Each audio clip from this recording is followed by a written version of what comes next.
Let's assume for the moment that Senator Obama is nominated. The question then becomes, will he win in November? Well, the first thing you have to think about is this is a Democratic year. There are 24 Republican senators that are up for election. There are only 12 Democratic senators. By definition, the Democrats are going to pick up seats in the Senate. The Democrats will also pick up seats in the House of Representatives because for every Democrat in the House that's not running, there are over 4 Republicans that have decided not to run. So those all become what we call open contests. So by definition, the Democrats will pick up seats in the House of Representatives as well. Now, what will happen on a presidential level?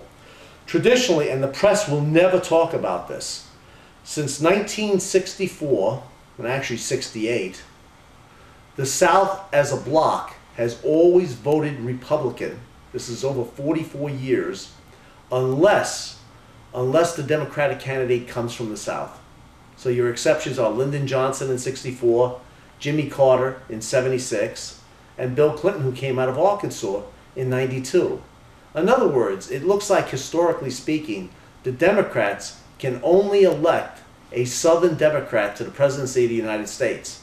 And the reason for this, and this is called the Republican Southern strategy, the reason for this is that the Democrats recognize that a non-Southern Democrat picks up no Southern states. Since the South represents a little bit more than 25% of the country, this means any non-Southern Democrat running, and that would be Senator Obama at this point, would lose or forfeit the entire South to the Republican candidate, John McCain. Now the Democrat has to go around the country and try to piece together a majority of electoral votes by taking states outside the South. It is an extremely difficult strategy to implement.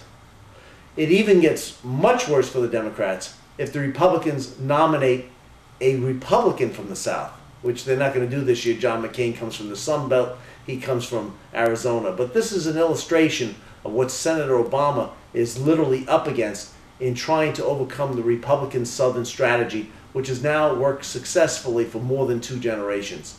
For more information on this and other topics of interest, you may want to come to our website. Thank you.